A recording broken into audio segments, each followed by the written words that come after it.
Um, No, don't.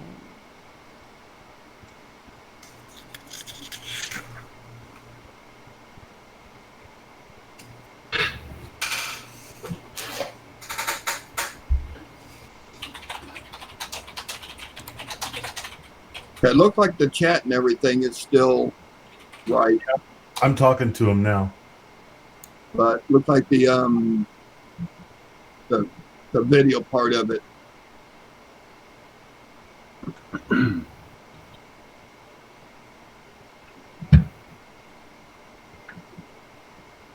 oh, let's see, what do we got? Well, Shit.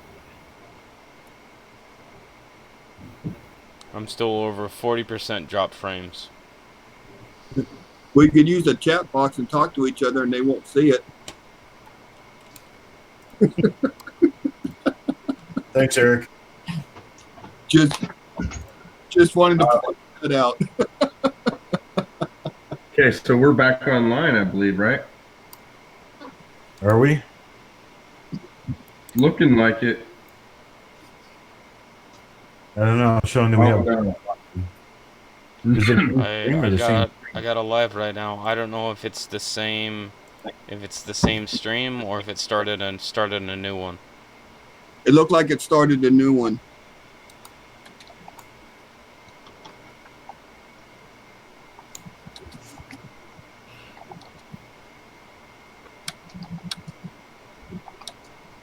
Yeah.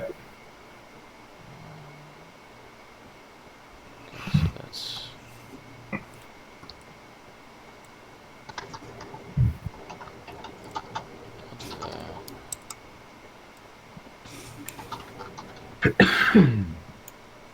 I think we're back on.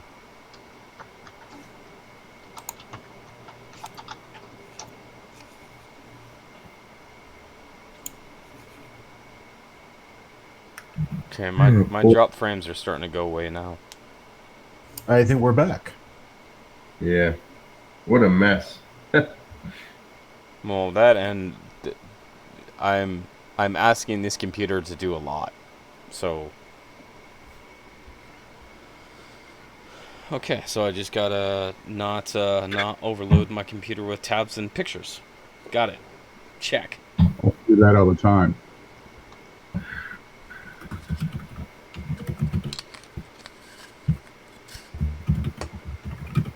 I think we can successfully blame this one on Pennsylvania. I will agree. This stream struck through Pennsylvania.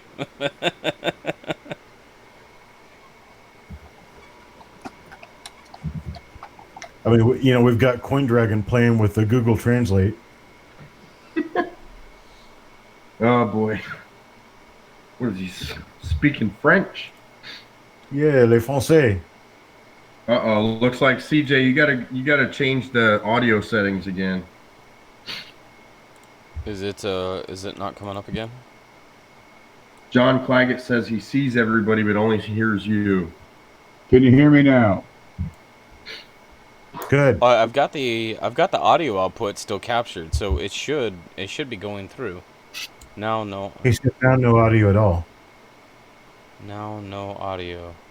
I haven't changed anything with audio. CoinDragon says 5 by. Everybody else is hearing audio. Okay, John, it must be something on your end, if you can hear me. Yeah, CoinDragon just told him to refresh. Okay, so I can successfully recover crash streams. Check. Sweet. Add that to the list. Maybe if it wasn't Cook's birthday, this wouldn't have happened. Well, that's true. I followed Robert Todd Lincoln by over 100 years. So it's his fault. All I also right. shared a birthday with Jerry Garcia. He was born on this day in 1942. What a guy. How would you like to live his life? I don't know, considering it's no longer going. I know, but I'll bet you the short time he had on this earth was fun. Yeah, You got one trip to the world. May as well have a good time at it. might as well. Live hard, die young, leave a good-looking corpse. Hey, Brian Hooper's 52 today. Awesome. He's exactly a year older than me. Wow. Okay, I've got one ready, CJ. Okay. I'm going to do that. This one comes from Pocket Change Exchange. And am I overlooking my coins is the question. And we have a Nevada 2006 quarter. And let's see if we can see that. Ready?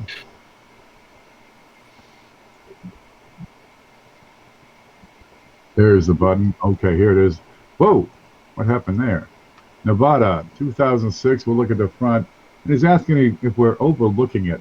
And he's got a number of photos here. Here we have the back. Looks pretty normal here, I'd say. But we got arrows starting to add in. What's going on with these points he's pointing to?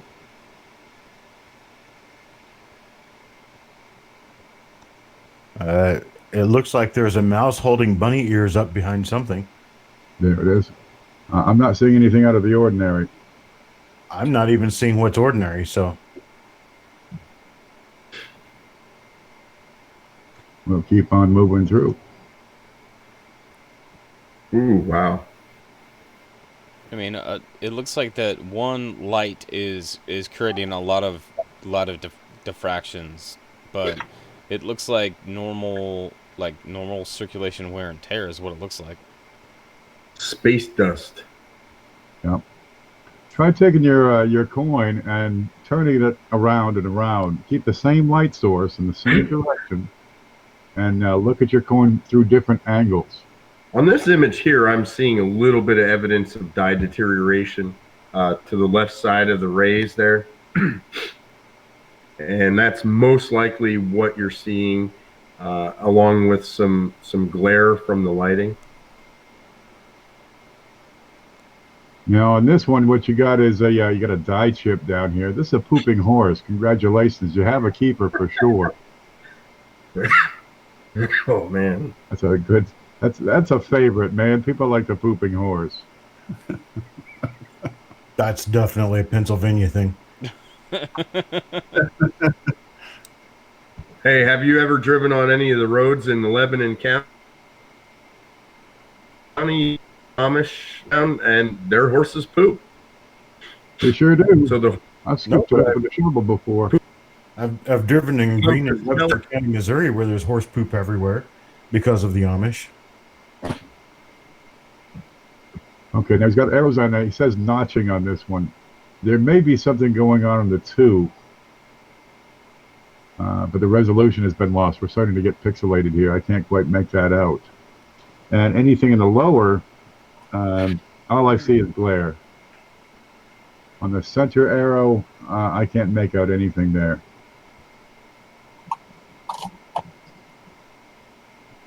Well, we know it's a keeper for sure.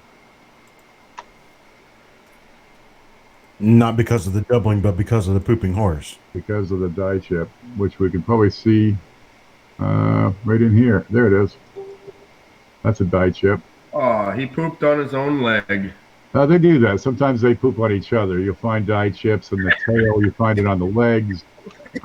You'll find the letters, some of the letters in the Silver State, especially over here in the state. Some of these will be filled. I thought horses had a little more control. Well, sometimes they do, but they get out there having fun. They're passing around some hay. Come on. You ever been out in the desert and seen camels? There's some nasty animals for you. No, I can't make out any doubling on this die. Well, what is up with you, Blues? But it's a keeper. I'm trying to catch flies. I guess. I was looking at that third horse, or the horse in the middle between its legs, and I was trying to remember if that was part of the design or not. I don't like where this is going, man. I other don't leg? like where The leg that goes Yeah. down. That's a chicken thigh right there. I see. Elbow, thigh. He has 3 back legs.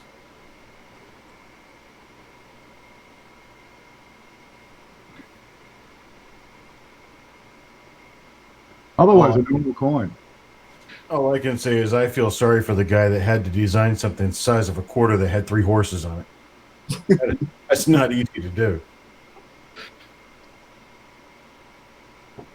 I'm pretty sure that's why all 3 of them are blind.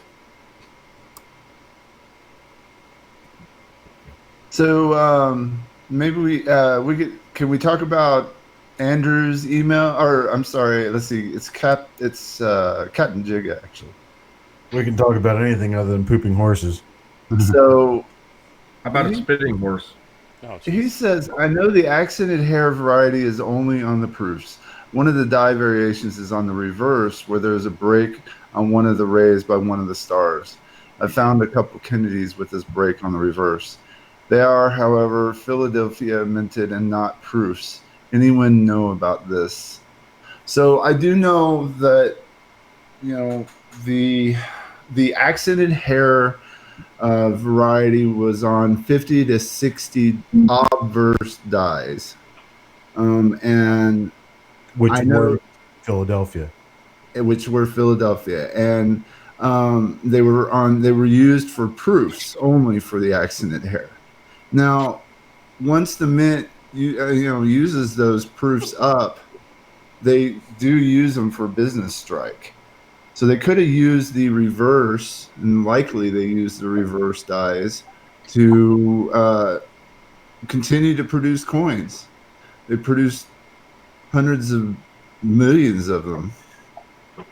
And even though the broken rays on the reverse are associated with the accented hair obverse dies, they discontinued using the accented hair obverse.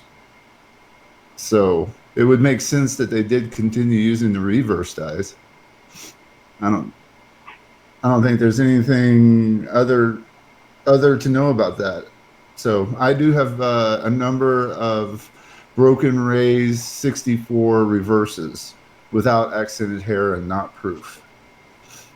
You can definitely find them straight G, usually. So Shay, thank you for studying that so I don't have to.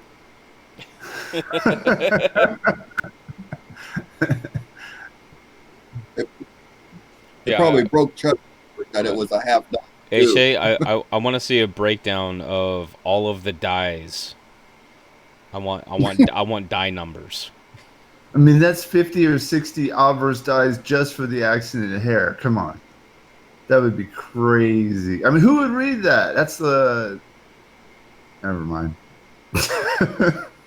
That's crazy. Who would read that? Let me count. 1, 2, 4, 19, 257, Okay. 4,000 coin collectors. Yeah, nobody. Was that prime numbers in Pennsylvania? Yes. Hey, half the people in Quick Pennsylvania coin can't even dragon, count. create a fractal. Yeah. All right. Sorry. It's that new math. We're kind of nerding out. Just about 1 month from now, I'm going to be a North Carolina resident. I'm sorry, man. That makes you closer to Pennsylvania. Yeah. Oh, yeah. Virginia. Closer, but still not. You think you've seen something? I mean, just wait till you encounter Virginia drivers. If you think moving all them coin boxes before last month was hard, wait till you have to move your whole house. Oh, yeah, I know. We've been there. We've got the quote. It would cost me about twice as much to move as it would cost you. Well, that's just because of tonnage. Exactly. And then you've got the coins.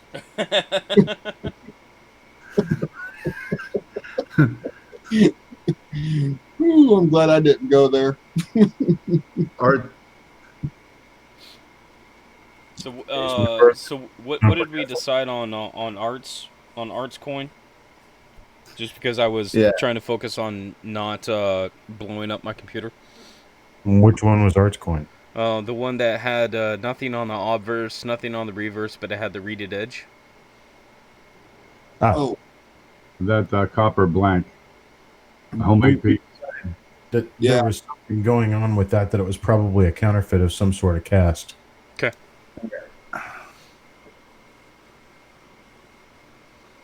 I just wanted to make sure that we were touching base on that one.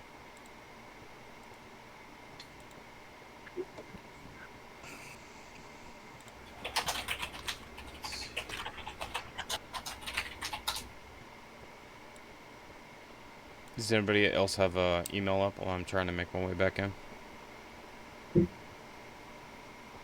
Art said this coin has a new home in the field across the street. I can grab John's. Well, I got that right now. Oh, you do? Okay. Almost. Give me 5 seconds. Now, see, what's going to happen is someone's going to go in a field with a metal detector and find that thing and think it's something rare. and then we're going to be discussing it all over again. Oh, I just take all that crap down to the schoolyard and throw it around in the schoolyard. Somebody's going to go over there with a metal detector and find it. And they're going to think it's rare. They're going to come on the show. They're going to ask a question about it, and then it's going to be dirty, too. All right, John Claggett has a 1989 P quarter, and he's asking if it is a struck through. I believe he's referring to this bit right here under his nose. May we see the other side, please? We sure can. CJ, Yeah, I'm getting there. okay. There we go. Thank you, sir. My half-educated assumption would be yes. Yeah. That is a struck through. Now, Chuck's asking about the backside. If you have a damage or impact that would cause this deep of a hole on the obverse, we would expect if it was struck by something that there should be some marks on the back where, you know, the metal was deformed or it effectively hit whatever was under it. You'd have a flat spot. But I see no distortion here on the back, which suggests this was part of the minting process when this coin was creating, and that supports the idea that it's a struck through. Struck through a BB. Yeah, I agree with that.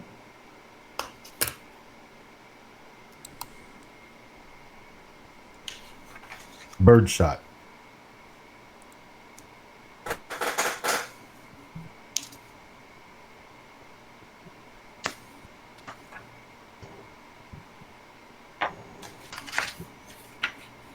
Want another one? Sure. I'm groove now. Okay, give me a moment. I'll pull up one here. I got to shut all these down now.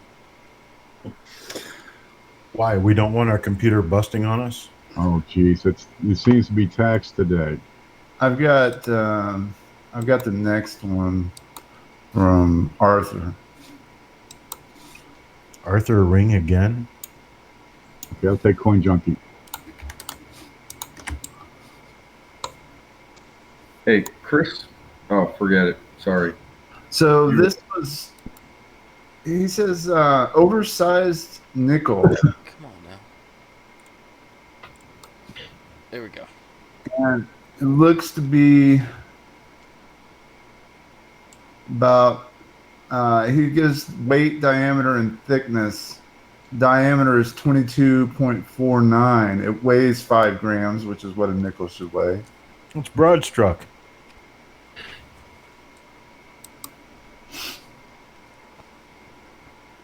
One of the problems, though, in this, I'm sorry to interrupt, but one of the problems in this, though, is that you're taking a 1976 and comparing it to a 2000.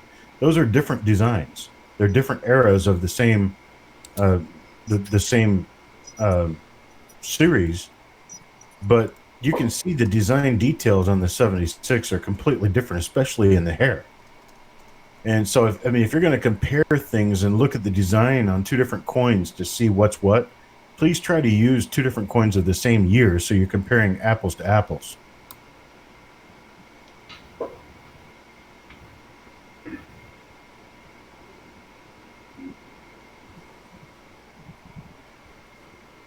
TJ, can you give Shay the focus for a bit? I did.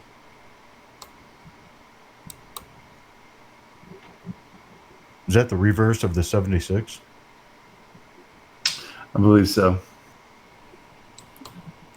I'm not that great with nickels. It's either a class 2 double die or it's die deterioration.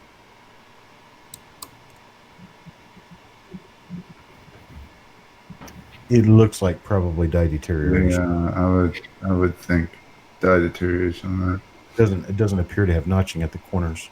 No, especially when you look on this one. And it's also broad struck. Oh yeah. Okay. Yeah, this is a broad struck coin. It's nice, but that's why it's larger than it should be.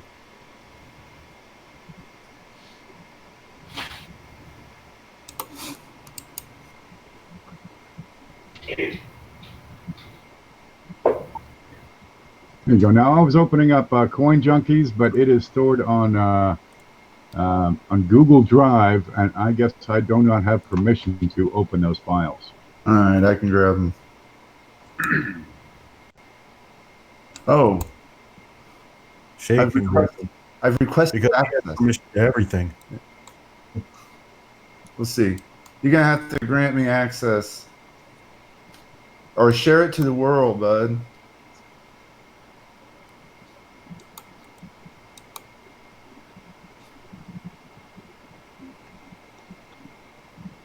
Share the directory with those pics in it.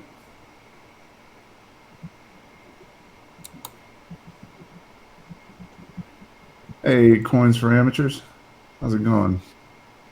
Hey, CFA. You want me to download? I can download Gilbert's while we're waiting for access from Coin Junkie.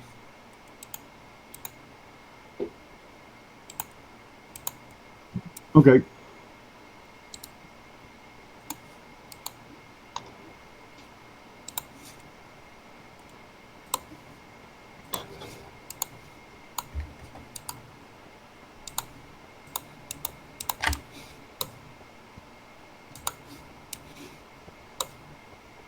All right. Gilbert says, "Hey guys, are there proof half dollars that do not have the frosting on the device? I have two 1971 S's that do not have the frosted devices on the obverse or the reverse." Yep. Answer yes.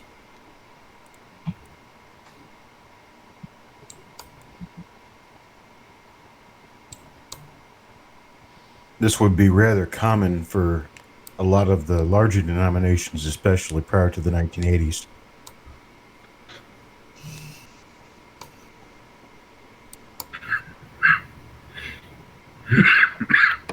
Yep. And So what changed in Chris? the minting process for the proofs that pre like 80-ish that there's questionable cameo for the proofs, and then after that it was that that cameo was really a set piece on the proof coins. And they started treating the dies. It's a process. They spray an abrasive on it. It's very fine. Now they do it with have I got one? Now they do it with a laser to actually etch those devices. Back in the day, 50s, 60s, the frosted appearance comes from fresh dyes. But after a few hundred strikes, that cameo effect started to go away. Around 77, they got their act together and they realized they could actually make these things have a frosted device. They could frost the surface of the profile, the letters, all the design elements. And they got much better at it. By 1981, 82, they had it down. And you had these beautiful coins. They're black and white, deep, rich, full, robust cameos. Heavy contrast between the devices and the fields. And in 2010, I think 2008, they started doing the laser etching with the quarters. 2009, they had added a couple more issues. But by 2010, all your all your proofs have this pixelated appearance because they use a laser. So before 76, 77, 78, those cameos are much more important. But to get the cameo designation, you have to have that frosty surface across all the devices on both sides. I'm sure I have some here somewhere. Let me see if I can find it. Not only that, but that frost has to be absolutely complete, including inside the eye socket area, inside the ear, and other protected areas where it typically wore off quicker.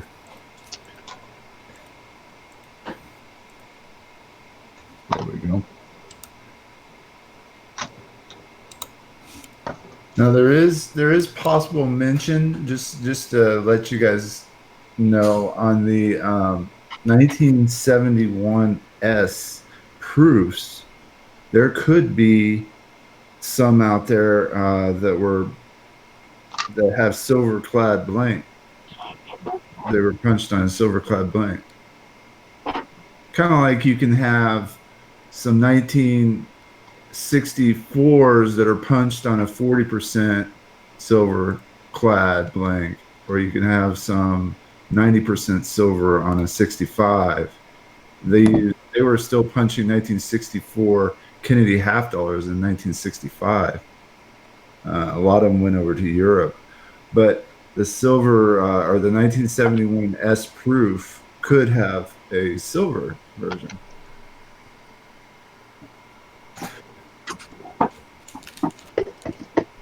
Just like the 1971 D.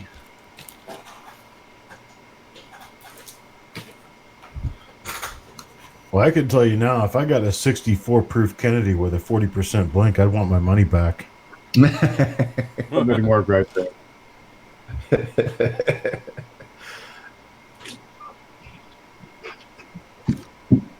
Yeah, well, I've got a 1959 here in front of us. Let me see if I can find my pointy stick. And it's kind of frosty. It's a lot of frosty, but this would not get a cameo because areas like the cheek, right above behind the eye, the temple area, some parts of the vest are not cameo. It's yeah, it was struck nice. It was struck beautifully with a reasonably fresh die, but it doesn't take long, a few hundred strikes before that cameo starts to wear down. And you'd have to have the cameo appearance across the entire coin, all the letters, all the devices, and the rim, and have it on both sides. Look at the back on that. Let's see if we can get that to focus. And here, you're losing it on the stairs. All right, wait for it to focus. There it is. You're losing it on the stairs. It's frosty, but it's not cameo. Because some of it, close. Close. So if you do get frosty proofs before, say, 76, 77, yeah, hold on to those. If you're going through proof sets, hunt them down because you can find some proof sets with a lot of cameo coins.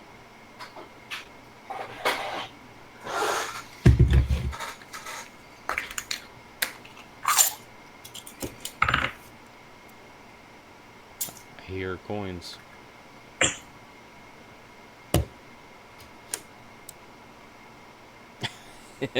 Shay.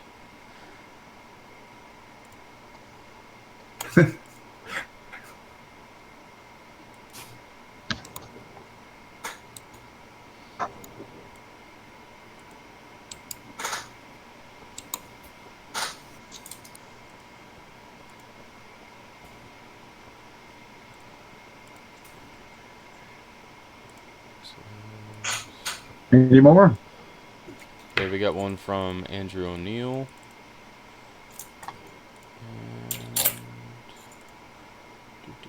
I'm going to have to drop, folks. Okay, Chuck. All right, baby. You have a great rest of your birthday. Yeah, have a great birthday, man. Sure. I appreciate it. Thanks a lot, guys. All right, Chuck. Appreciate you.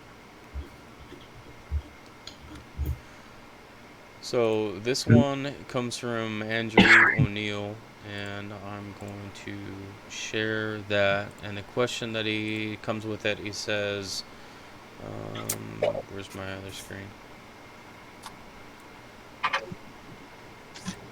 Here we go. 1971D die crack FD.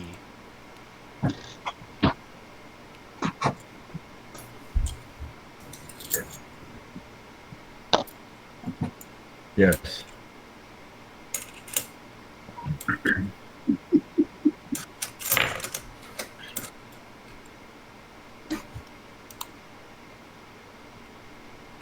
Ken is still playing with proofs.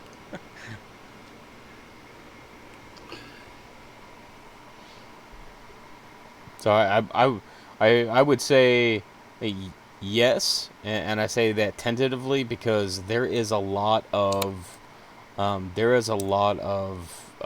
die wear that is going on, and a lot of wear on this coin, because you can see the metal flow towards the rim from the bottom side of these stars. Right around the stars and through the stars, is that progressive indirect design transfer being seen? This is on the reverse, so wouldn't that be plain field See the on top the of Kennedy's obverse? head there. And be right around the top of Kennedy's head right there.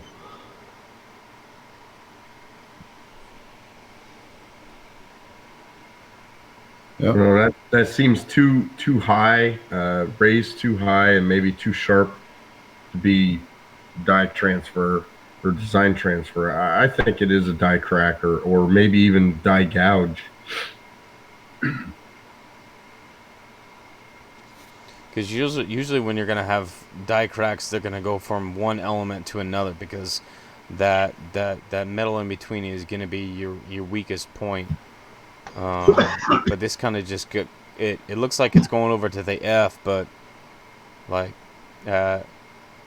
I would think that if it was possibly that if it was a crack, it would go to one of the stars first before it went to the F.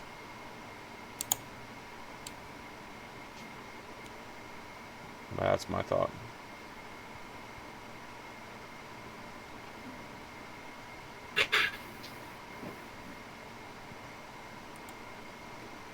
Okay, let's see if we got another one.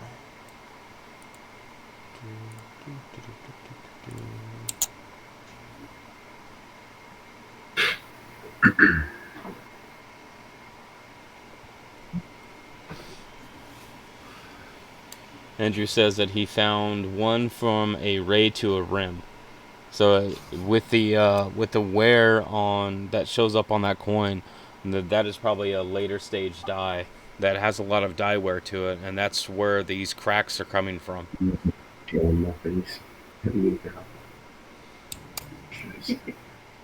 least can't hardly see the camera. Shay, what you got? Oh, this is just 71 proof without cameo. I was eyeing Ken's reverse DDR there on the O, or it seems. Am I seeing that right, Ken? I don't think so. No, I see what you're saying, Shay. It definitely looked like it.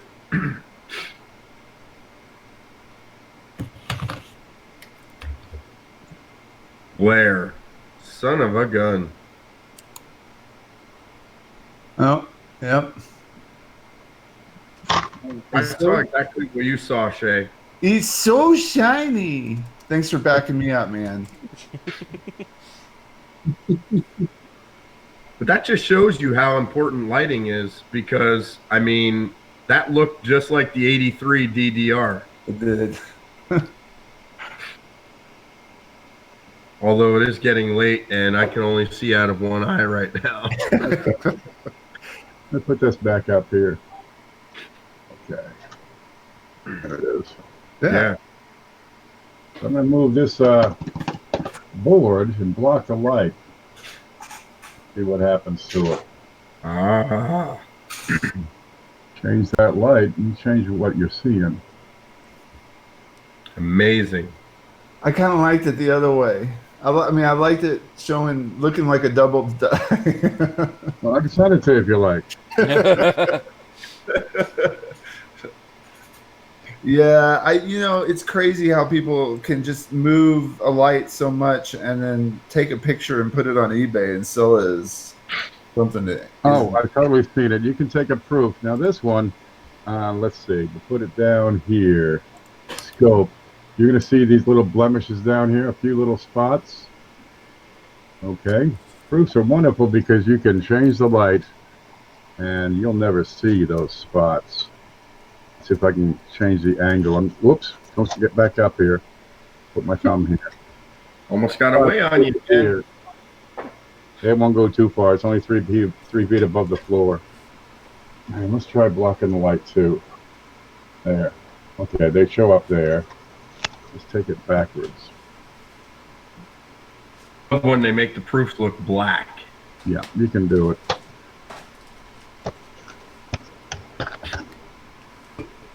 Let's try setting on the toothpicks. Get back up there. All right, let's try it on this. What a lot of work. We should be able to. There. Here you're kind of mirrored. In one direction, I'll be black and white. Well, not black and white. It's not a frosty one. There you go. If I do that just right, there, very, very bright across the surface of the obverse on this coin, and a little bit of change, and you totally alter the appearance of the coin. Oh, Jesus! They're gone. Oh no, the coins. Oh, Jesus! Come back here, honey. What on earth is that, man? Toothpicks. Oh my God! Yeah, that's a toothpick. That looked like some sort of weird thing in a petri dish. That's going to be that's going to be the new contest. Guess how many? Guess how many? We count them right up right here. Could take hours. 236. 36, 236, 236. There you go. But your frosty proofs, your cameos are almost always black and white, right? It's hard to unscrew those. I've got let's see. Where are those? I'm sure I got some here somewhere.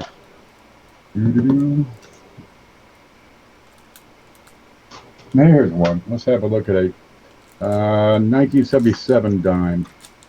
And you're going to see black and white features. It's when the Mint had their act together when we're able to start frosting these devices consistently. Ta-da! There it is. Black and white. And I can get the light just right. Well, it kind of looks like the whole thing's white. What he's trying to show there is how sellers on eBay can hide things just by changing the angle of their picture.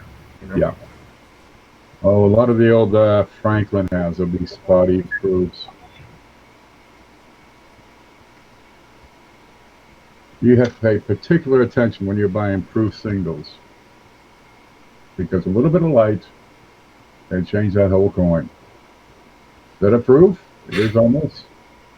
I like to see black and white. I like those cameos because it's so hard to hide anything. Just show me the cameo. Where's them quarters? Give a bigger one here. Wonder where they went. Ah, here's some. Is that what's going to go on the side of the coin bus? Is show me the cameo? That's right. There we go. I got a bunch of these.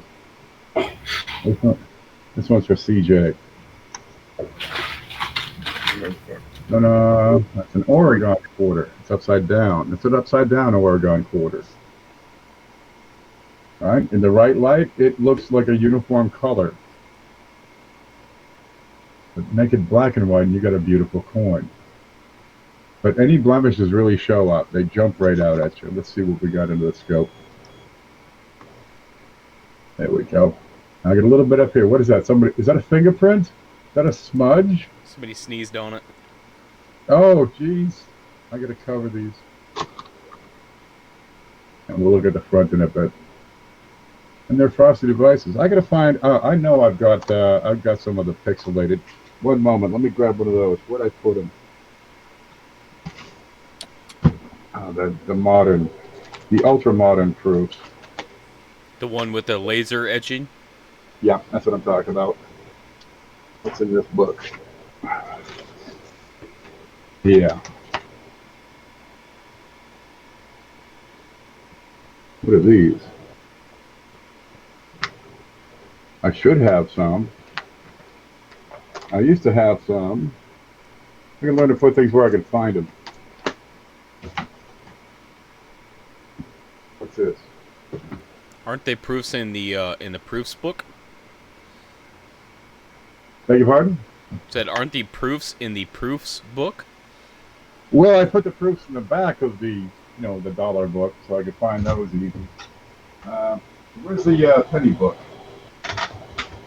In there. No, it's not there. How about this one? This place is a train wreck, I tell you.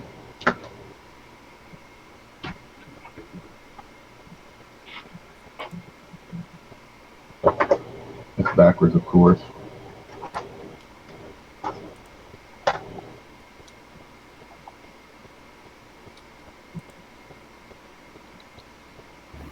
No, I don't think they'll be able to produce any right off. I was thinking of an idea. I'll come down to Florida and clean your desk off for you, and then you have to come here and clean my desk off for me. We just trade? Yeah. I don't think that's a fair trade. No. You can see your desk. No, I'm serious. Like, not to take anything, but just clean it with, different eyes and But thoughts. his is worse. I've You seen get a big bucket, you push everything in. Well, no, I mean, another numismatist would handle it with gloves and, And put it in care. a medium right box. Yeah. Flip the things that are sitting out. Wow. That'd be awesome, because this is my desk now.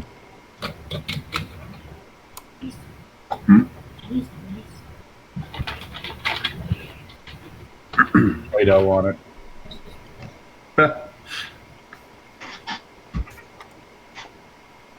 Instant underpants. Dude, I get everything on this table.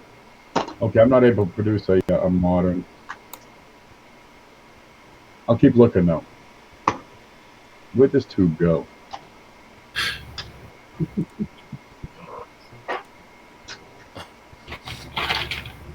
So I think we're still waiting for the pictures from Coin Junkie. So if you guys have any questions, you can ask them. You can still send them to checkmycoin@yahoo.com.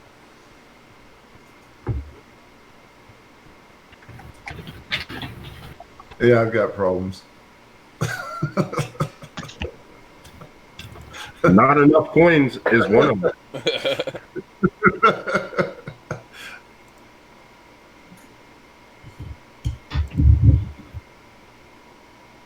Mine's actually clean because we had a showing today, so I had to clean all my junk up last night.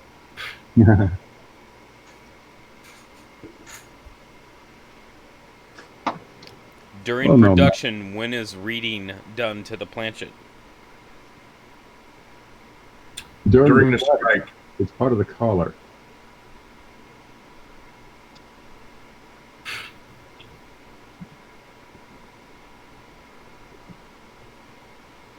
I think it's time for eye candy. Captain Jigo, which the question that we had from you earlier, I believe that we answered. Right? Yeah, the accented hair variety.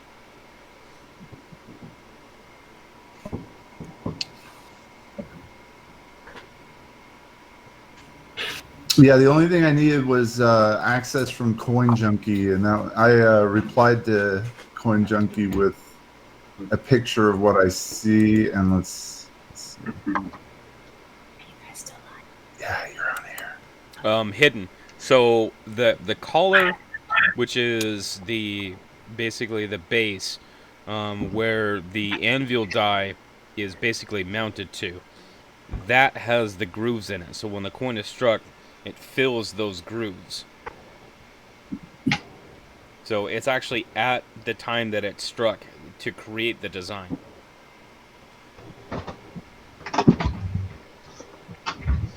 Here we go. We got it. So basically, the pressure from the strike forces the metal out into the grooves in the collar. Yes. There we go. I've got a 2008 proof set. And we can look at these, and it's the same sort of finish that we've had for decades before. Excuse me, ever since the late 70s. And that's on your penny, nickel, dime, quarter, and the Sacagawea. But the quarters are beautiful. There's nothing wrong with those. But when we step to the dollar coins, the presidential dollar coins, this is where they started doing the laser etching of the surface. I want to put that under the scope here, if I can find that scope. There we go. And The Adams looked like he really had his eyes open there, man. where's Adams? Oh, that is JQA. Nope, they're open all right. That's him. And we start to see this this change in the finish and the surface of the features. And we zoom in on that. That's what you get. This is the laser engraved finish on these proofs. Okay, let me switch that off with a quarter. There you go. This is where they're blasted with gently with an abrasive, and it's a totally different surface. But these modern proofs, they since 2010, all of the proofs are treated in this way. See, that looks totally crazy when you're zoomed down like that. Yeah. Like it looks a little bit pixelated until you zoom down, and then it looks like something from another planet. Yeah. Let's see if we can get that to focus here. There it is. That's the JQA dollar. It's a different finish from the quarters of the same year.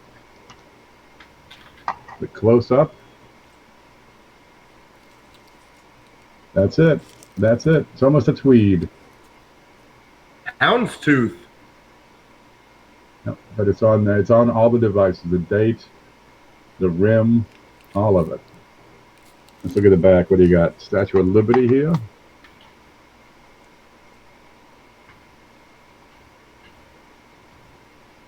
Same darn thing. Gives it a great effect. It's absolutely sharp and stunning contrast. It only takes a moment. Zip, zip, zip.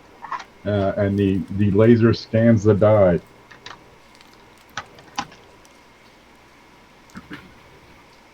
Let's have a look at Sacagawea for the year. Oh, look, she got an earring too. So Captain Jigga comes up with another question. So I recently bought a proof-like Morgan from my dealer, who told me that the proof-like Morgans were caused from the earliest state of the die causing a mirror finish. How does this happen?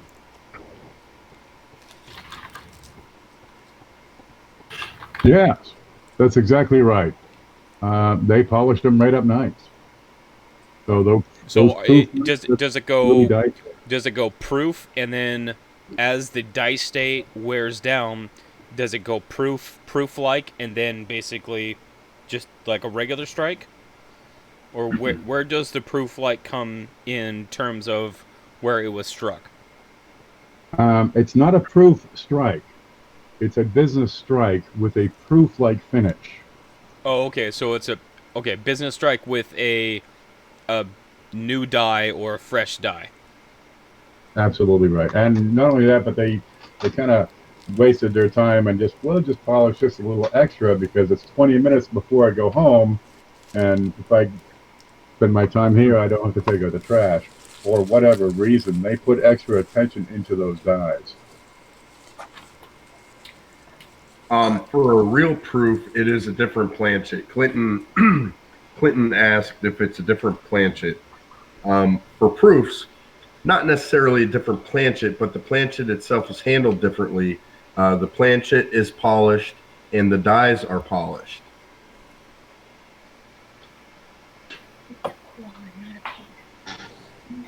A proof is a strike. The proof like is the appearance of the finish. Isn't the proof strike still on the vertical press machines? And they do them one at a time? I believe so. And the business strikes are the horizontal press. And they're like They're also struck multiple times. the proof ones? Yes. Okay. Yeah, they use they strike them multiple times. They're much higher pressure. The dies are given special attention, and the planchets are given special attention. And they're handled well. They don't just throw them in a bucket. Right? They're not poured into a chute. They're nicely stacked. The guy grabs them with a pair of pliers. Oh, Uh-oh, where are they? don't do it. Don't do it. Uh-oh. Just not Where's she here. at? Uh-oh, Blue's got one. Hey, I'm holding it by the edges. Oh, Jesus. Shay. Where's Shay at? Look at that. You know what would really get him if you do that to a $50? That's kind of going around the rules, ain't it? Oh, do not do this at home. We are professionals. Yeah. Well, Well. some of us are. Or- I'm not. I'm hungry, that's what I am. I could eat a horse. Good thing too, because that's all we got in the freezer. Oh, Pooping horse. And proof is struck at a slow. Oh, wow, Shay. You're checking the thickness on that coin. Nice.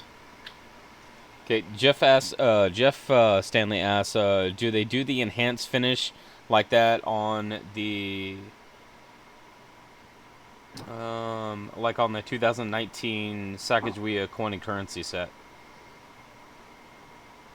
yes, that is a enhanced reverse. I lost my piece of paper because I already ordered them. Nope, that's not it. I ordered mine too, and they're somewhere in like Tennessee or some craziness. I don't understand why they're there, but I'm just waiting for mine to come in with the messed up dollar bills in the sleeves. yeah, that's what I've been hearing. I've been seeing a lot of pictures that the dollars are either like moved over or almost like it looks like it's almost folded in half. Have a good night, Clinton S. Thanks for coming by. Good night, Clinton. Yep. Yeah, that person had one job: Yeah. put the dollar bill in the holder and couldn't even do Well, it. I think that the it was the same thing with the 2019 W penny that was just a cluster mess of A production. colossal failure. So this just seems like it's, if that's the quote unquote norm, like the production for this year has just been just a mess. Where's that Q&A or that quality assurance? Shay. Nope. Edna has retired. QA number 42 has retired. Inspected by Because number 4. that would be one of the questions that I would ask, is that obviously there's got to be more than just a single point of quality assurance. I mean, through the type of packaging that they use, and then after the stuff was put in, like, I would think that it would be maybe just glanced over, at one point before it got shipped off. But it looks like that, They were walking away. They bumped the machine. and it was just completely jacked up. Like I've seen pictures posted on on Facebook, and some of our viewers have been talking about it, where the bill is like halfway out of the the space that it's supposed to be in. It's like, how do you jack that up? Well, the computer's handling a lot of things. You got robots that are handling the coins. They actually use like a suction device to grab the proofs when they put them into the sets. These are done not by hand anymore, but by machine, believe it or not. And this explains why you have those funny marks on the W pennies if they were handled by machine, and there's something wrong with the darn machine. Well, if you look at the those coin and currency sets people are complaining about where the dollar's off, it's always off in the same direction. Kind of a neat one there. So it seems to be a calibration of the robot issue. Yeah, Get yourself a new nobody robot. watching that poor robot. 'Cause those went Terminator, man. Skynet. Where I work, we have robots too, and let me tell you, I'm not worried about robots taking over the world anytime soon because they're pretty dumb. Getting my work right's good. They pick it up, turn, and set it down. I'm sure there's some cool charts that I could come up with for, error rates per million coins or $1 million or whatever constructed or packaged or put together. Is that going to be before or after the die marriage list you got to put together? Oh, yeah, I've got priorities. Okay, I got a call coming in, guys. I'm going to take off. All right. Okay. You stay groovy, okay? All right, Ken. Thanks. Must be a woman.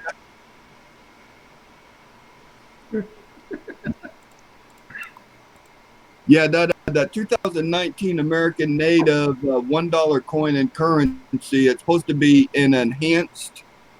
Where did I just see that? Oh goodness, I just lost my whole train of thought. The enhanced reverse, or is it the enhanced proof?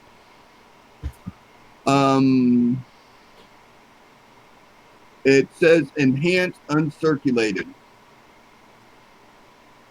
and it's only available in this set.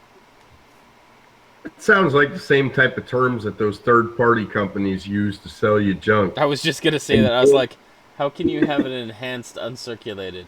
So that's just a fresher strike off of a business die, like the first 50 they pull off the business and then just slap them in sets. Is that what it is? Yeah, pretty much. That's what. Yeah. Well, let me show you. I got a Kennedy set with the enhanced uncirculated.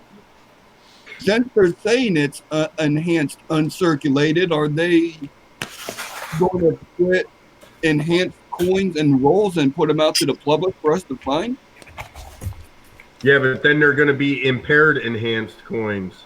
Yep. Well, that's just another thing you got to add to your collection. Okay, hold on. Okay, so now check this out. Impaired enhanced circulated uncirculated coinage. Like, do we have the terms right? Yeah, I think you nailed it. Oh, Yeah. so that's painful. That's deep, man. My head just. But this is what they're talking about. Look, this is a Philadelphia. It's deep cameo, right?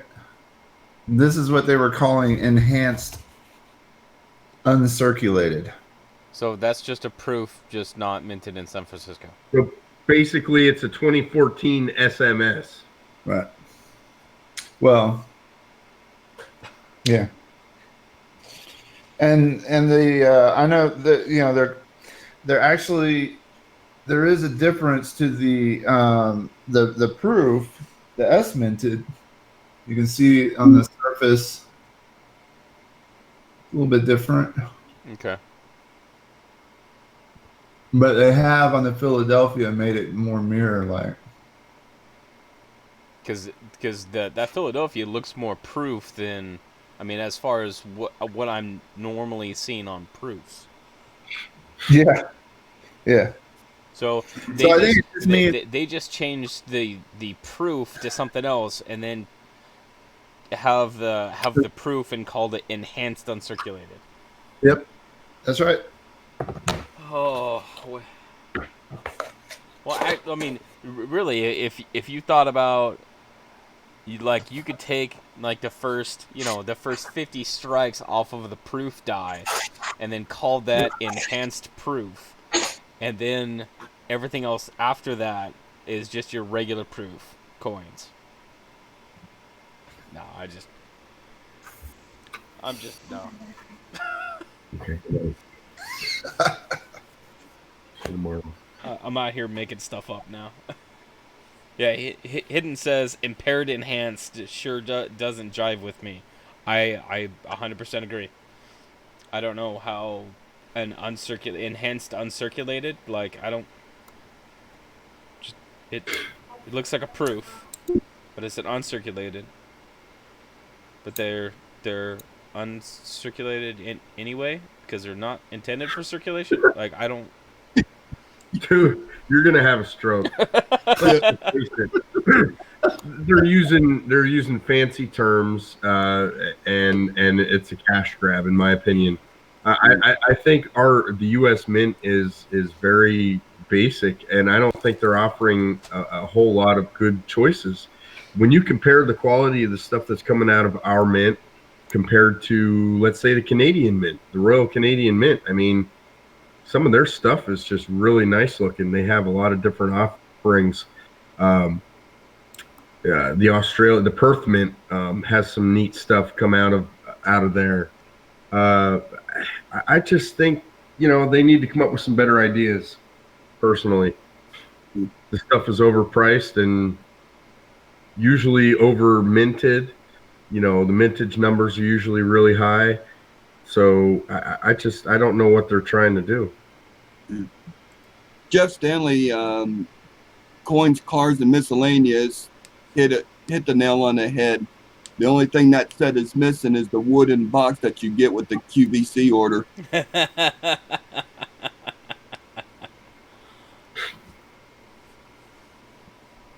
Yeah, and the Australian Mint and the Canadian Mint is far better at coming up with new and quality coins than the U.S. is even coming close to.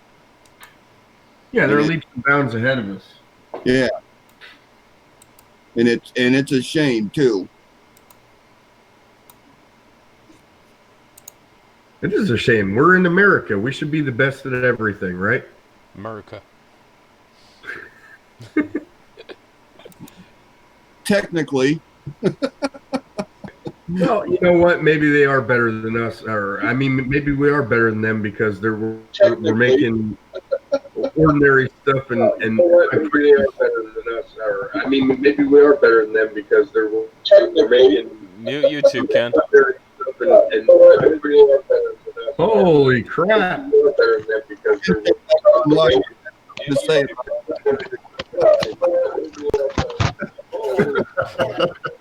Oh my god!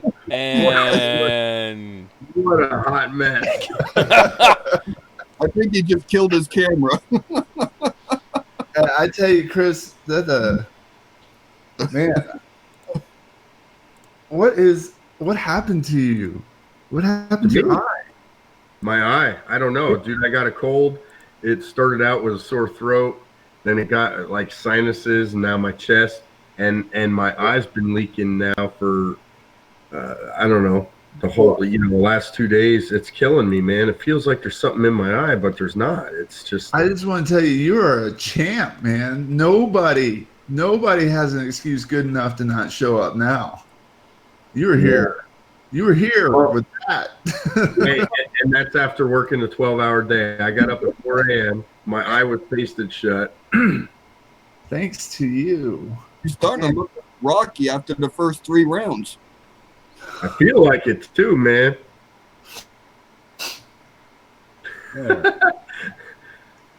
Ken, I'll tell you what. You know what? That shirt you're wearing, you're my hero, buddy. I got that for the 4th of July, that. Your volume's messed up. Okay. It's because he threw his stuff on the ground. It's actually almost swollen shut because I keep messing with it. I can't keep my damn hands off of it. I'm trying to get. I feel like there's something in there, although there's probably not. And I So keep you, messing with it. God, you're making and me at, hurt. John Claggett's got it right. Your wife's been punching you for lying. and at the same time, you've hit 1,000 subs. How's that feel? It hasn't hit me yet. Congratulations, man. You deserve it. John Thank you. Claggett sent some pictures, but I'm trying to figure out what the question was. No, it's not pink eye. We went through this earlier. It doesn't itch. It burns. I looked at it. I wasn't sure that. I mean, I have the images. I can show them right now. I just wasn't sure I could really show much.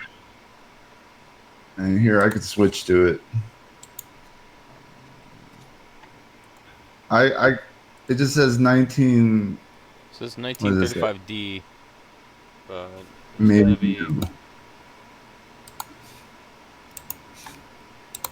It's gotta be a question. Oh, sent Here, one. let me Sorry use my for the- good eye. He thinks that it's a double eyelid. Ah, I didn't see that part Oh, I see it. I see it. right there. Oh yeah. So would that be a new one? Is what he's asking. What year is it? Oh, 35. 1935. 35? Yep. Yeah, 35 Denver. 35D. Let me check out. Did you look it up on Copper Coin or on Wexler? Variety He's- Vista doesn't have anything for the 35D Hanukkah. at all. No, there's nothing on Variety. There is How about there is a double eyelid in copper coins, but it's right closer to the eye, not that far out. Yeah, Captain Jigga. I do got the double eyelid, man. Definitely. Personally, I would need to see some better pictures because most of the double eyelids are closer to the actual eye, not almost to the nose. I mean, that as far as I've seen. I don't know if you guys have seen something different. I see them all over the place. Like, Yeah, but I do agree. The images are a little rough, so it's hard to make 100% certain out what it is. yeah. But I definitely see something going on there.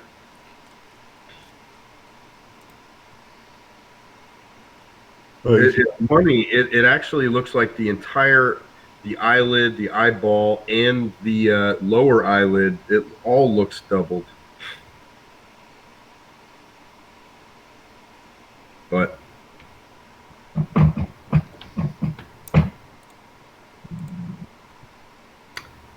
no, John, I don't go to doctors, man. All I want to do is push pills. He's waiting on a new scope. So yeah, so just try to get better pictures, and then that's something that that based off of the pictures to see on that point, is it a high point, is it a low point? On like if you add light in one direction, do you see the top of it catching the light, or do you see the bottom of it catching the light? Because that can tell you whether it's raised or basically sunk into into the coin.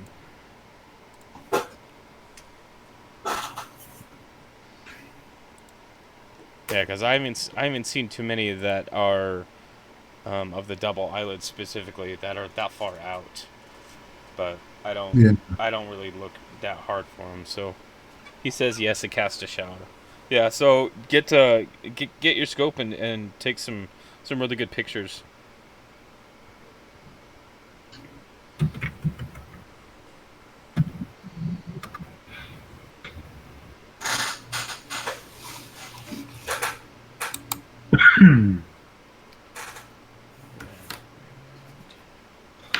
I just that's funny. I looked up doubled eyelid on Google. That's all I typed in, and it's kind of weird. So if you want to see something neat, just type that in. Oh, jeez. Yeah. Make sure you have your safe shirts on. Right? I didn't get anything bad like that. It's just that they're all Asians for some reason. Oh goodness. Oh, jeez. I don't know why. Found a real minor double clip on a 1964D last Damage. night. Hmm? Damage. I'm just Over here? kidding. Oh, I didn't see that part. I just saw the bottom part. I was like, eh. There This was, one I'm suspicious of, yeah. But it's still cool. But this one looks right. Now the goal is to build a set of clipped coins. Can you build an entire denomination set of clipped coins? That would be a cool set. I have penny, nickel, and $50. Oh, a set of different denominations, like a like a typeset, but like a Yeah. It's sad to say I do not have a clipped coin in my collection yet. I thought you meant like clipped coins from every year for like the wheat or the memorial. Oh, I can make a set. I mean, I got a 5 cent. You got some Tim Smiths at home. I've had to buy them for a couple of years to take care of the ragged edges, but I think they'll right on out. I got a bunch of straight edge ones for some reason. You know, my favorites are the ragged clips. Those are so cool. I saw a picture of one recently, and it was a graded example. But yeah, man, it's like it is only 2/3 of the coin. Yeah. Even there, it looks like that somebody just took it and broke it off. And and you're right, it looks really neat. I have a couple of them, but they're not, major. It's not like half the coin's gone. That's a cool one. Where it's got like just his vest and the date. That I would almost call a straight clip though. That's different for sure.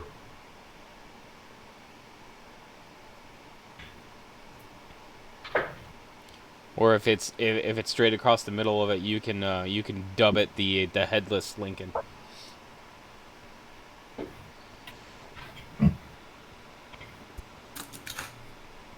I love clips on the larger denominations like Eisenhower's. They're so cool. There's definitely some really neat errors and varieties that happen out there. And like Jeff says that he's got a clipped 53S nickel with an RPM. This laptop camera sucks. I have a 1939 nickel with a really cool ragged clip on it. Hard to see though. I want to go run out to my shop for 5 minutes. I'll be right back with the clip coin.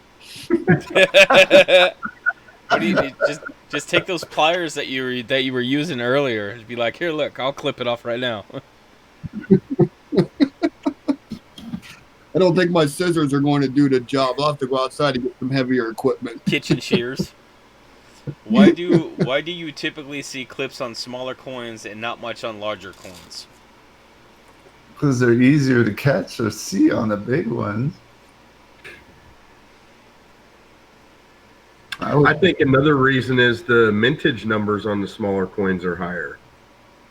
I mean, most clips you're going to find in the wild are going to be cents. You're going to find them on Lincoln cents. And the amount of those, minted is so much higher. Billions. Yeah. Versus hundreds of millions.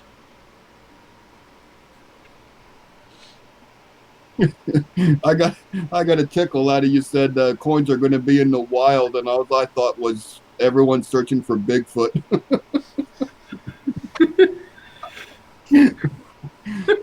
coins are going to be in the wild, and the chances are finding one is about the same chances of coming across Bigfoot. Oh Lord, I can hear William Attenborough. Where the hell did Ken go again? The elusive Toussaint. Yeah. Seen. The stream is officially gone. Yeah, I'm looking at time. We're about 2 hours, 2.5 hours. Yeah, So it's been a while. Got an email. So. yeah, I'm gonna go ahead and shut it down. I want to thank. We never looked at the eye candy I sent in.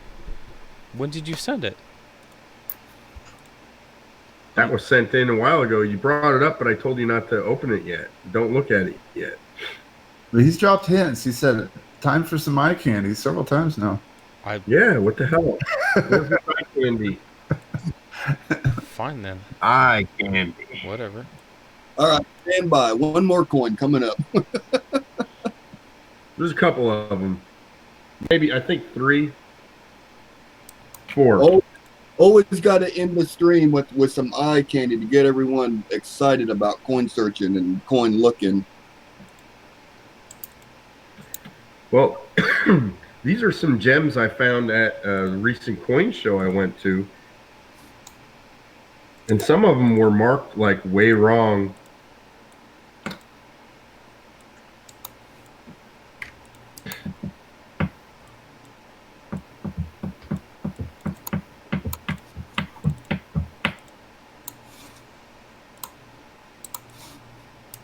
See if I can jack this up again.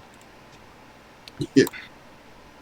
Don't Okay, screw it up now. so this one is, this looks like a struck through capped eye. Yeah, keep going through the pictures for that one because it gets interesting. You look real close, what do you see? Top right, maybe a third of the way down. Is that Looks like the lettering. Oh, No, that's the yeah. reverse.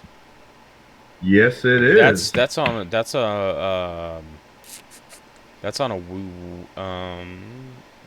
no. Wheat reverse? What is Yeah. that? So this is it's a wheat cent, and it is struck through a capped die, but it's a brockage. Because I can You see see- there's a date here, and this is the outline. But then I also see letters right here. Yep, that's the S and the E of states. You'll also see, if you look at some other pictures, you will see the C in cent.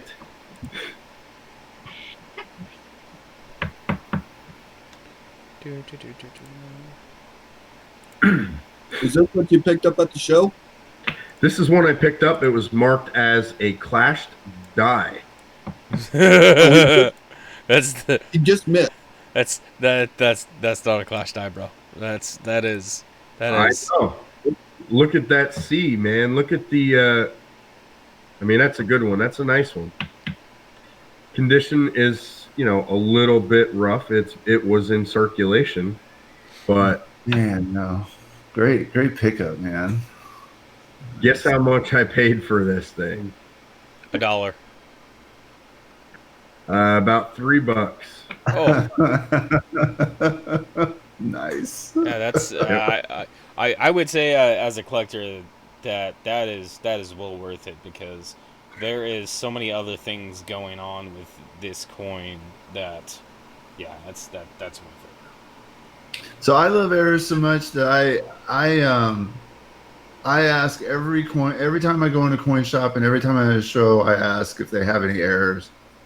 And only like twice have I ever run into somebody who actually knew what they were talking about when it came to errors. Well, it's funny you say that, Shay, They don't because the guy I bought these off of Yeah. was the error guy at the show. Oh, wow. Oh no. Yep.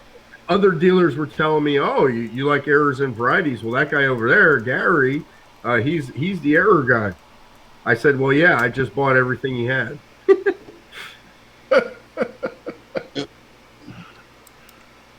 I even asked him because I didn't know if he was attributing this stuff or what. I said, some of this stuff is dead on with its attribution. I said, but some of the other stuff is just totally off base. He said, yeah, well, I bought out another dealer and I recarded them, but I only wrote what he had written on his cards. So, I mean, I don't even know if he bothered to look at this stuff. He bought the holders. He bought the holders. How about the next one? It's another struck through. Okay, hold on.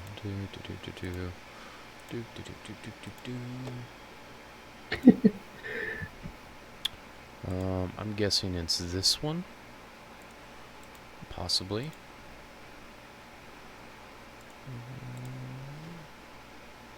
I got a lot of really good stuff at the show. The problem is I'm going to have a hard time giving up any of it. So I may have boned myself a little bit. This one? I'm in the market of buying and selling, but right now I'm just buying and keeping. Yeah, me too. This is a dilemma that I'm facing right now. Yep. So what do you guys think about this one? $2. As not the price. as far as what? I mean, What would you say is going on with that coin? that is either a really bad struck through grease or that's a struck through die cap late stage. Yep. And what else we got going on there? Oh, the indent. Well, see, that one's interesting. That may be like a light indent. I'm not really sure about that. But what I'm talking about is at the bottom of the coin. We got a retained cud. Oh, I thought that was a break in the plastic.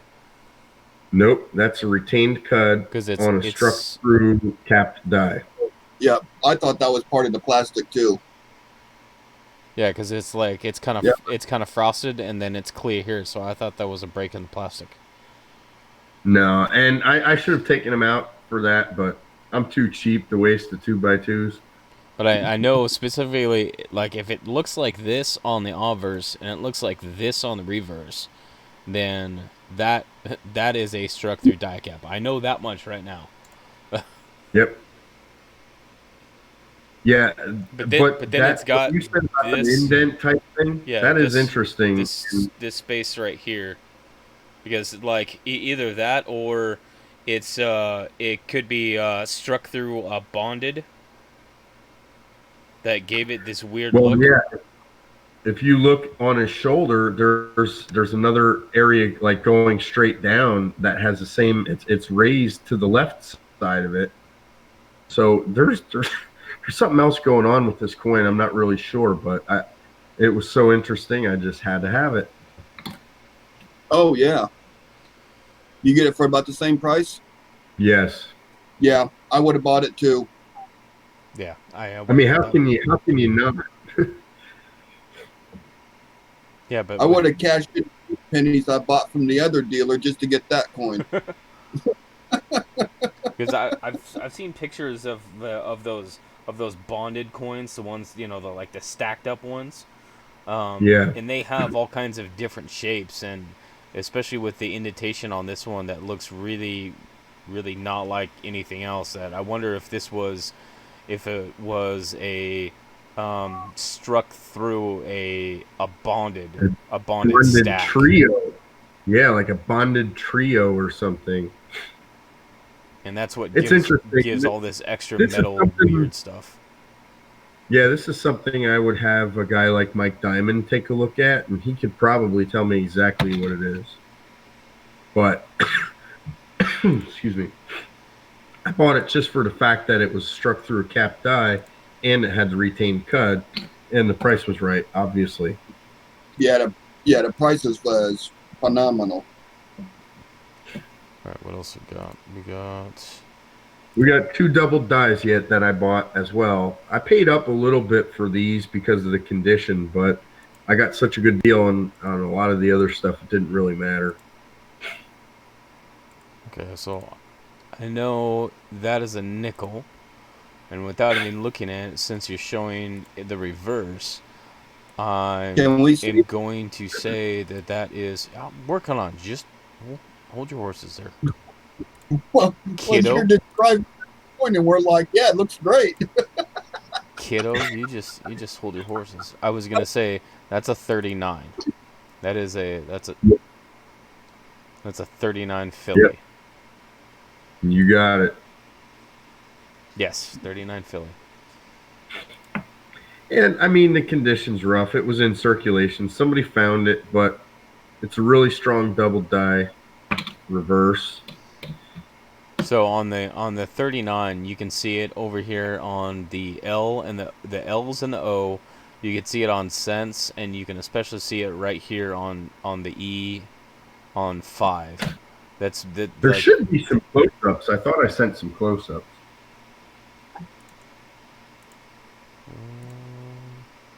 Hey, Chris, can you see the chat? That one. You're getting offers on those coins. $18 each. Yeah, sorry, man. Can't do it. He's got to enjoy them first. You know, I'm at the point now where I'm getting stuff to keep, and when I find the second one, I will keep the nicer one and sell the other one. Right.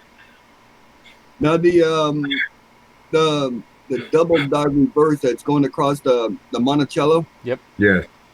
Yeah.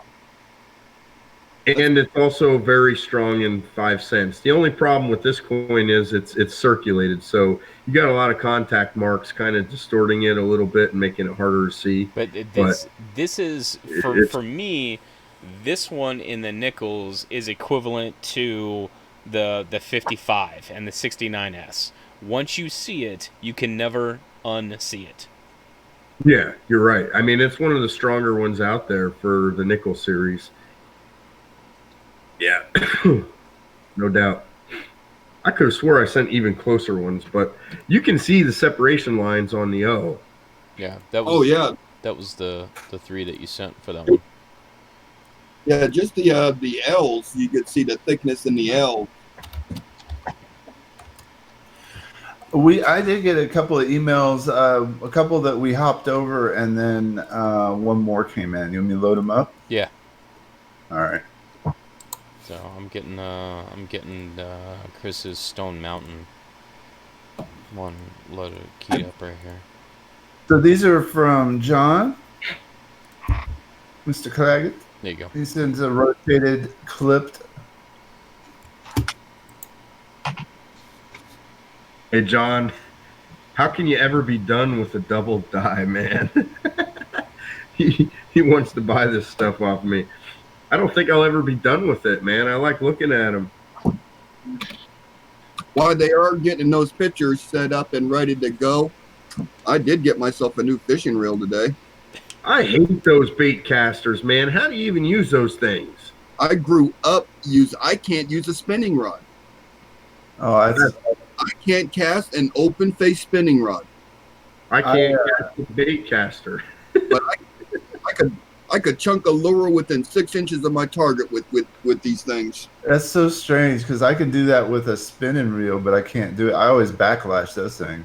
Yeah, me too, man. The old one, it's not even red anymore, and this is the new one. It's nice and shiny. What did you get? What is it? Is that a Shimano? No, this is actually Cast King. It's a new company that came out, and they won all kinds of awards in 2015 for their reel design and durability. And they're basically an Amazon only. So they're able to keep the cost down because they're not in the big box stores. But oh, there's a Woody. Yeah, he also sent some. He got this in pocket. He got this in change the other day. Coin Dragon, I think, would probably fight you for that one.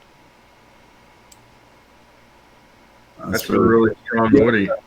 Yeah, I got to go through my Woody collection because I think I might have one that Dragon needs.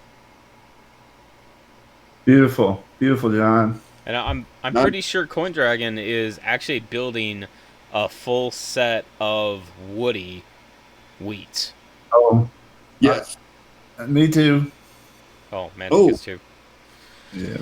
Well, I'll have to Okay. get with you about that one I got. You guys might have to fight over it. I had a Dansco I was going to give away because I was giving away a bunch of Danscos, and I had one that I just had to keep for myself, and I started a Woody collection to put in there. Nice. Yeah, most of them are both sides, so that's good. I didn't want to put them in some other book that you couldn't see. You could only see one side. So. Right. Yeah. See, yeah, I don't like those type of books. I only see one type of coins. That's why everything I got either says Whitman, Littleton, or Dansco on it. So we also got an email from let's see, Jeff sent in a minor clip RPM combo.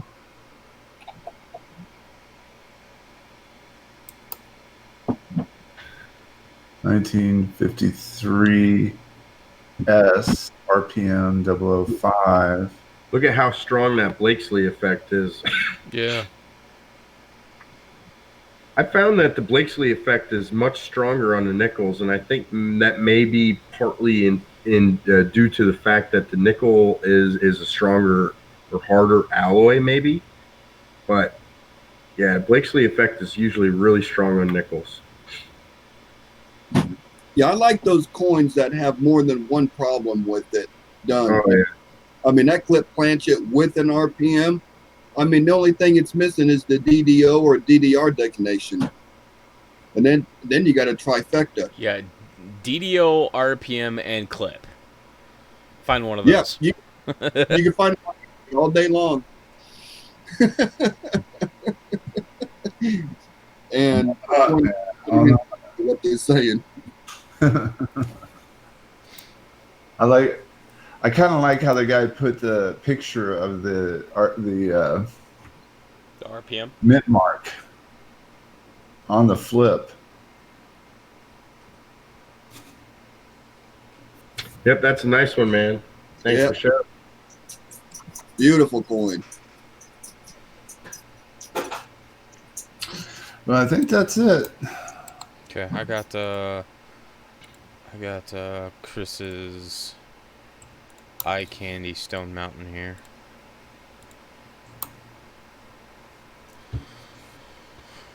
So this is a 1925 Stone Mountain commemorative. This looks like a DDO. Yep. FS You got- 101 or something. Yeah, like it's the only one there is. You got it on the bottom of the mountain. Yeah. Yep. And- Really, you yeah. can see the separation really strongly on this coin in the 5. That bottom loop of the 5. I did send close-ups as well. You know, once again, this coin is circulated. Yeah, but this is the one I've Oh been wow! Look at that 9. looking for this so Oh. long. I check every table for this Stone Mountain. Golly. I'm very jealous right now. You know what's funny? I don't even have a Stone Mountain without the DDO in my collection. So this Oh is wow! what I have. Well, Okay, I'm kicking Chris off the panel now. Nice seeing you, Chris. What do you guys think this is worth? In that condition, it may have even been cleaned at one time. oh yeah. So, what would you estimate the value of that? I'll give you face value for it. I'm sure you would, buddy. Well, let's just Go say watch it dry. in normal condition, it probably, I mean, in the condition, just looking at the condition, I would probably pay somewhere around 35 to 40 without the DDO. So, I can give you an estimate though. Excuse me a second. Well, and that's And I think Blues and I had kind of talked about that, like maybe last week or something, where, like, that is, how do you price something other than, what, like, what has already been sold? Like, if you have a variety on something, how do you price it? Because there's not a black and white formula that, hey, DDOs add 10% or DDOs add 15%. So Yeah, Yeah. and you know what? The variety market is fluctuates so much. I mean, there's times when I'm selling varieties that I can't keep them. They're flying off the shelves. They're going for more money than I ever thought. Then there's times when I have really nice varieties. Like right now, I have a couple 98 wide AMs for sale. They're relatively common, but these are nice higher grade coins, nice ones. I can't give them away. I don't get it. you could give them away. Well, I could give them away, of course. That was an exaggeration, but I won't. That goes back to face value. What's that? That goes back to face value. Yeah, CJ and I were just been discussing that because we've been doing some cherry picking, and we're like, well, if we get it for this much, how much do we add for the variety? Because they're selling the coin at grade without the variety because they didn't see it or they don't know anything about it. So, I mean, just off the top of my head, I say an easy 20%. But that's just throwing a number in the air and grasping at it. Yeah, and it all depends on the variety. It depends on how extreme it is. It depends on how scarce it is. I mean, you have some varieties that are, extreme but common. Look at the 1995 double die. I mean, that's one of the nicest single squeeze pubbing double dies you're going to find. And they're cheap. Unfortunately, they're very common, so that keeps the value down. Hmm. And it's a shame, but it is what it is. Now you have another one, a 1995D double die, which is a little less extreme than the Philadelphia version, but it's a lot more scarce, so the value is through the roof. Yeah, you just can't put a number on something. You just gotta, well, will you give me this much for it? It's hard. You just can't add. There's no formula. Nope. The market determines the value. Right. And if you can't find another one within the market for the same type of error or variety or in somewhat the same condition, you really have nothing to go on. Shay, are you all right? Yeah, I'm fine. He's still looking at that. He's still looking at RPM. He's like, man, that's nice. I was waiting for this big, huge offer for this coin here. Oh. Well, the Q&A just turned into an auction. Well, There was a recent Unk that sold for $41 Really? in about a year ago. an uncirculated Stone Mountain DDO. Yeah, but it was improperly cleaned. But So it was details. Yep. Okay, John, I'll write that down and see what it brings up.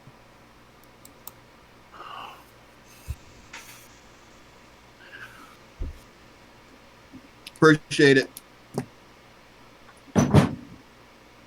That's what's so nice when we get these people inside the chat and we're talking about something and they throw out a new website that you haven't even heard of or known about. The thing about this is that it's rare, and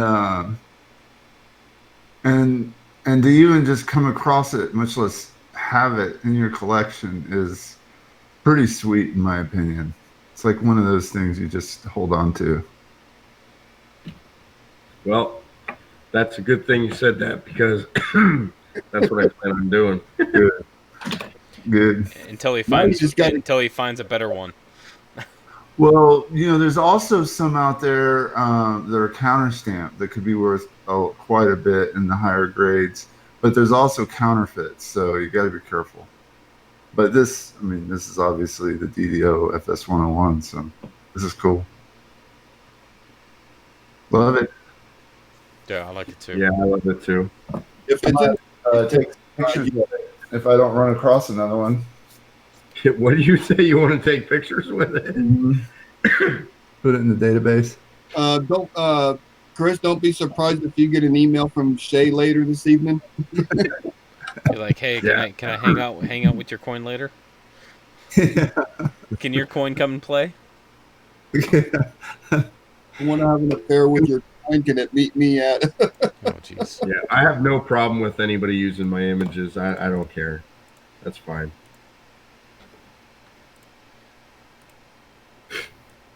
All right, gentlemen, I think I'm going to go get some sleep. Yep. Thank you so much for having me. Yeah, so I want to say thank you to everybody that came, both the first half and the second half, because of my magical deconstruction of my computer that was going on. I want to say thank you to Mantic Coins for showing up, Chris Rose for showing up, Blues Coins for showing up, Ken and Chuck Daughtry, who also made an appearance tonight. Thank you very much, guys. This was a very good show, and I very much appreciate it. Thank you, everybody, for coming and sending us pictures and questions. We appreciate it. Does anybody know who's hosting next week? Offhand? Not offhand. No, but I'm sure it's going to be interesting. All right, CJ. Great job tonight. Appreciate you. Even with the headaches of that I have no idea what I'm doing. Yeah, it's cool. good show. Chris, Mantic, Chuck, Ken. Thank you all. Everyone in chat, appreciate y'all showing up. Yep. Yeah, thank Good you, night. and we'll see you guys next week. All right. See you, everybody. Good night, guys.